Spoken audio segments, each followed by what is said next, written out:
Welcome to our Sunday specials. Igangan in Oyo State has been in the news for weeks after farmers clashed, leading to civil unrest in the town. In this exclusive report, Correspondent Ademola Lawrence spoke to survivors of this crisis in Igangan, Ibarapa North Local Government.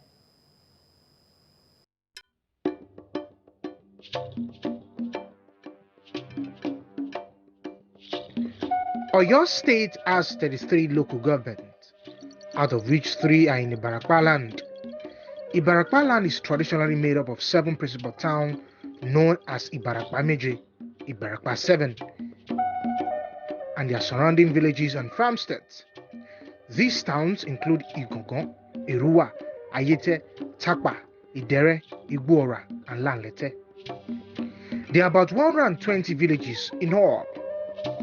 Ibarapa area is located approximately 100 kilometers north of the coastal of Lagos and about 95 kilometers west of the Oyo State capital and neighboring city of Ibadan.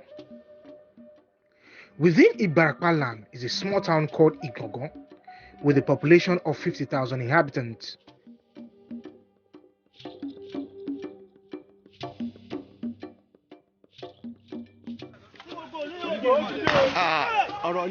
The town made headlines after herders and farmers clashed, leading to death and loss of property. To ascertain the level of damage, TVC News took a trip to Igangan. The rocky nature of the town is picturesque. Nature's beauty sits majestically on this rustic town from a distance. To access Igangan from Ibadan, it took us 3.5 hours. We drove past Ido, Irua, Igboho, Idere, Ayete, all predominantly farming communities. It was not a smooth ride as we encountered more than 10 roadblocks on our tortuous journey. What the incidents of the past week left behind was evident as we got to Igangan. The town here deserted, but the few inhabitants we met were hospitable. The excitement and eagerness to get their story out there was written on their faces. To them, the past 4 years have been hellish.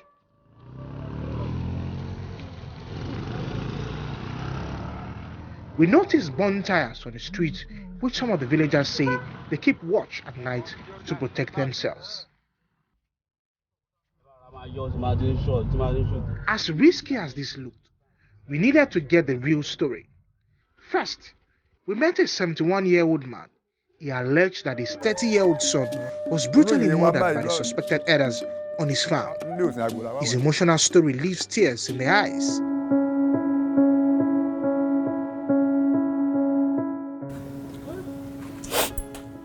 He says he can't go to farm anymore for fear of being killed.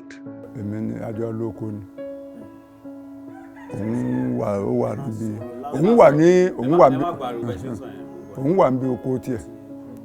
Ó jẹ́ olùrànlọ́wọ́ mi, ó jẹ́ ọmọ mi. Wọ́n àjọ ń lọ. Nígbà pẹ́ ó tó dédé aago 12, wọ́n kàn lọ bá a ní. Oko tí ń rònú. Aago 12 lọ́sàn-án. Oko tí ń rònú, wọ́n láfi káwọn da ẹ̀rìn kọjá nígbà tí ò sì mọ̀ pé wọ́n fẹ́ ṣe fún òun nínú oko tí ń rònú. Bí wọ́n ṣe ṣàpá sínú oko ni. Wọ́n bá wá pè mí pé ọmọ tí àjọ wá kó wọ́n ti ṣe apá kódà ọmọ rẹ̀. Ilẹ̀ tí wọ́n gbé bẹ́ẹ̀, wọ́n gbọ́mọ yẹn lọ Èrúwà àbí dé Gbọ́ọ̀rà.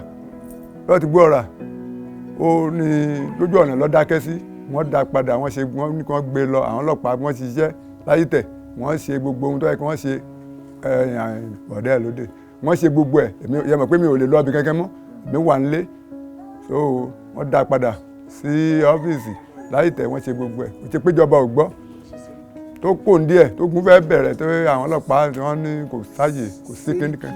Sẹ́ríkì gẹ́gẹ́ gbọ́ ńgbọ́ wá yá tí ó pẹ́ ó wá rán ọmọ sí mi, ó rán èèyàn wá pé àti àtìgẹ̀gẹ̀ pé kí èmi ọ wá pé àwọn fẹ́ rí mi, mo ní kò ní dáa fún wọn torí pé wọn ò wá kí mi, wọ́n à ní kí mi ọ wá, mo wà nínú ọ̀ká kò ń gbà náà, mo ní kò ní dáa fún wọn. Olóyè wa ń báyìí lọ́ọ̀dẹ olóyè mi ń báyìí bàbá nílé òsìn àgbòlá wá wáyé olóyè wa ní ń bẹ. Mo ní mi wá, bá padà sọ́ọ̀dẹ̀ mi.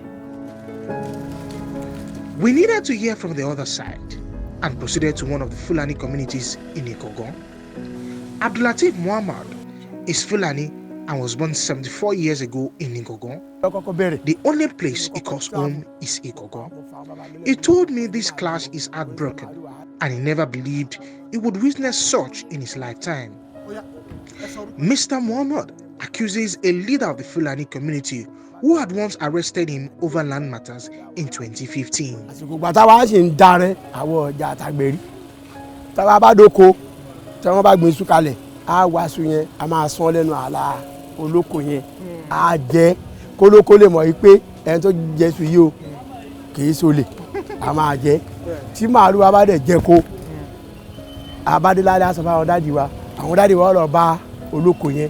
Pé àwọn ọmọ mi dára wọn but àwọn ẹran wọn jẹ ọ jẹ oko rẹ o níbi báyìí o bàbá rẹ olóko yẹn wọn lọ wò ó tó bá ti lọ wò ó tó bá jẹ pé wọn fún un ní nǹkan wọn yìí tẹsán bá gbà kán gbà náà wọn á ní ẹkẹrẹ bá ọmọ yín o ẹ má jẹ kẹrẹ wọ kó mọ o ọtẹ kò sí èdè àyèdè àtàgbẹ̀ tó fi yí pé àwọn ọlẹ́rẹ̀ lọ́wọ́ àwọn ọjà àtàgbẹ̀ rí pẹ̀lú rẹ̀ gángan wà ní ọ̀dọ́ gbà èmi ṣe mi jókòó yìí ó ti lọ́ọ́ tì mí mọ́lẹ́ Àbújá rí nítorí abẹ́ẹ̀sì ọjà àsọjà ìdá èdè wà rìn wá ó sì sẹ́ni àwọn ọlọ́pàá láti Àbújá wọ́n wá gbé mi.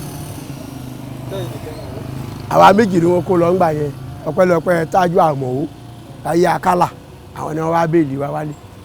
láti Àbújá. láti Àbújá ìgbà tó dé náà ìṣòro mi tó kojú wọ́n tó mú wa wọ́n tó lọ tì wá mọ́lé nìbàdàn wọ́n tó di pé Ọlọ́run mú wa borí rẹ̀ nígbà yẹn ọ̀pọ̀ ṣòro gángan ló ti gbé bá àwa náà rí tó àárín wọn sọ sí agbára rẹ̀ ju tiwa lọ àárín kankan sọ sí tí ẹ bá ti gbígbà tí àwọn aráàlú ti tẹ́nísì tí wọ́n dìde agbára wa ọ̀ka. This 72-year-old woman narrates how her son went to farm one fateful day in 2018 and never returned alive, leaving her with 3 of his children to cater for. Some villagers say he was a hardworking man who fed 15 people daily. Ọmọ mi ní òun ó ṣe àjò lọ bóun ó ṣe lékùté kan pa táàrí mo fi jẹun ká tó máa bọ̀ á lé ni wọ́n bá kó lójú ọ̀nà ni wọ́n bá mú ni wọ́n ta ní ṣakúṣa wọ́n ṣa pa bẹ́ẹ̀ sójú ọ̀nà ń bẹ̀ ni ọ̀gá ò ní láti gbà náà wọn ò ní gbádùn àyíká mi. Àwọn ta ló ṣá? Àwọn Fúlàní bòròró àwọn bòròró ni wọ́n ṣa lójú ọ̀nà kánẹ́ ní ń wò wọ́n ní tẹ́jú wọn lẹ́nìkan òun nìkan náà mo bí òun nìkan náà tí mo bí ní oko ogi ní lọ ní mọ́tọ́ di ìta àmọ́ ìkẹ́ dé ni wọ́n ṣẹ̀ṣẹ̀ tó kogi dé ni wọ́n jẹ mí níyà o wọ́n hàn mí lè mọ́ wọ́n dá mi lójú o ọ̀kan náà tí mo bí ni wọ́n ká mi léyìn ọ̀kan kan o wọn ò jẹ́ ń gbádùn o ń lálàáfíà ọmọ mi jẹ o.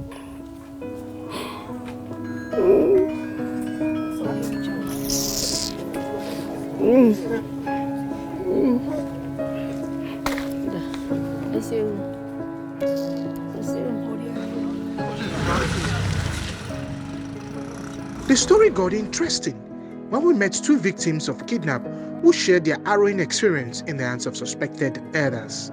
Pa mí mọ́ sínú igbó kan nígbà tó tó bí aago 5 àwa fẹsẹ̀ àwa bẹ̀rẹ̀ ìrìn ẹsẹ̀ àwa rìnrìn ẹsẹ̀ láti aago 5 di aago 3 òru nínú igbó ó rẹ̀ mí mo ṣubú wọ́n sá bẹ̀rẹ̀ sí fi atẹ́gùn fẹ́ mi mo tún wake up ìgbà tí ó tún yá a tún lọ àsáfi dé ọ̀dọ̀ ọ̀gá wọn lọ́dọ̀ ọ̀gá wọn la ń lọ ìgbà máa dẹ̀ débẹ̀ Fúlàní gbogbo àwọn tí wọ́n bá mi sọ̀rọ̀ ńbẹ̀ wọ́n láwọn gbowó kò sówó lọ́wọ́ mi owó tó wà lọ́wọ́ mi náà mo kó fún yín ni wọ́n ní nígbà tí n bá wà lọ́dọ̀ àwọn tó bá tásìkò àwọn ò jẹ́ kí n pe àwọn fámìlì mi wọ́n sá lò láti on the 31 February di on the 3 Monday March ìgbà tó di òru March yẹn 3 yẹn wọ́n ní láti pé bíi 4:15 wọ́n ní kí n pe àwọn aráalé wọ́n dẹ̀ pè wọ́n ìgbà mo pè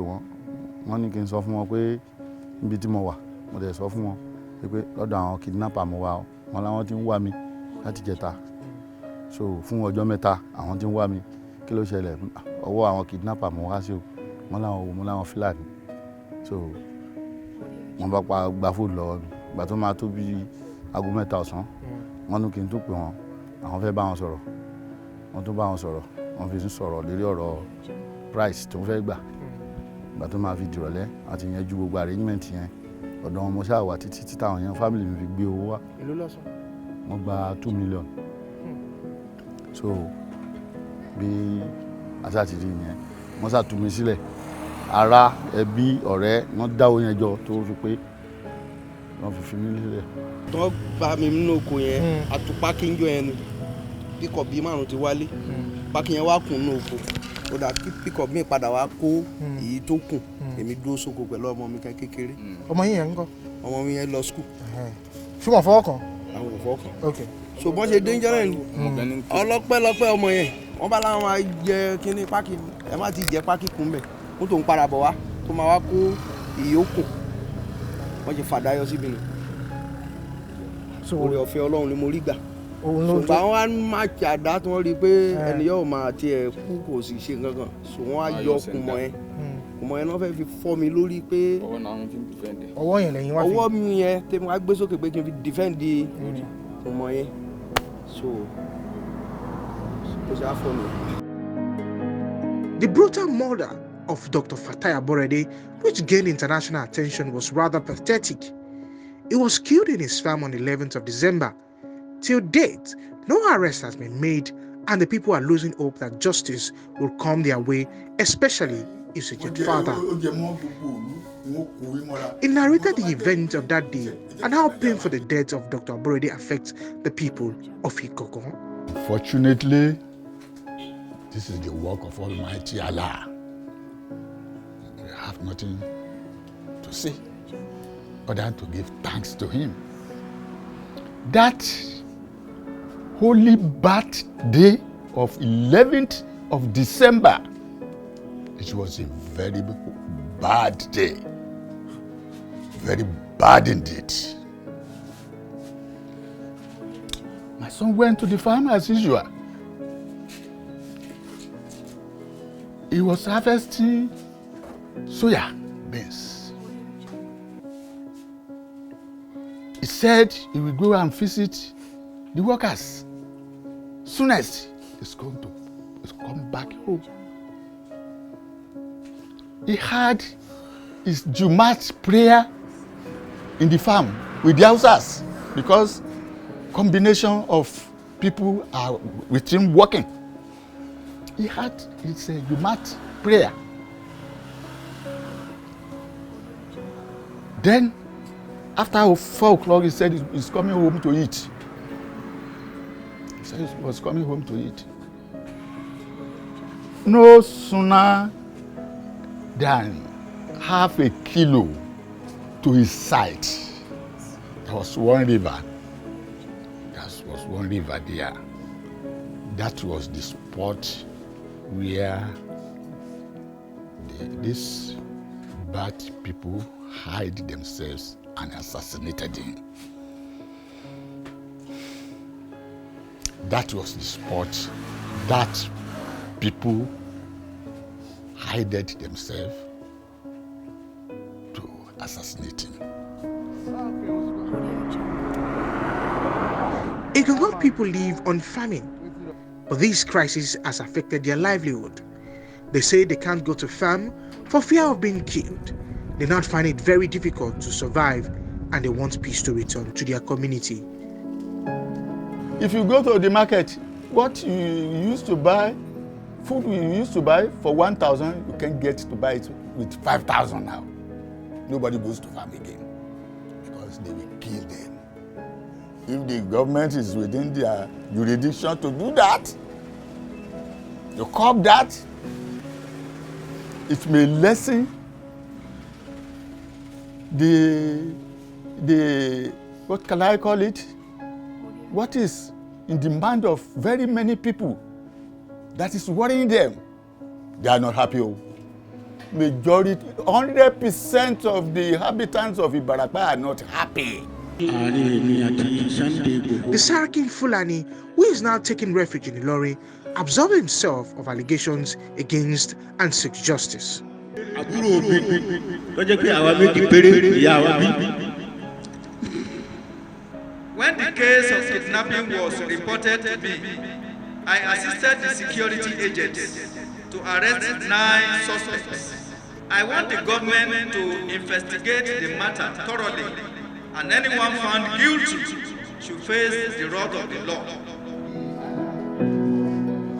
But the efforts to bring peace is already in the works. A son of Igangan, Sunday Igboho, got into the mix with a threat which drew diverse reactions. First governor met with Miyetti and Cattle Breeders Association and resolved to end open grazing. The governor of the state visited Ibarapa land further to cement the effort of the state government to find a lasting solution in the area by deploying and empowering the Southwest Security Network and Motekun. Brought 4 additional operational vehicles for them. We'll support them with more logistics as time goes on. But they are here on the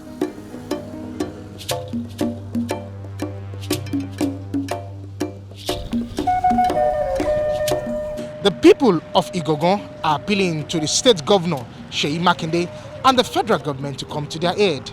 They live in fear with several attacks, killing, and kidnaps on their farmland. Ademola Lawrence, TVC News, Igangan.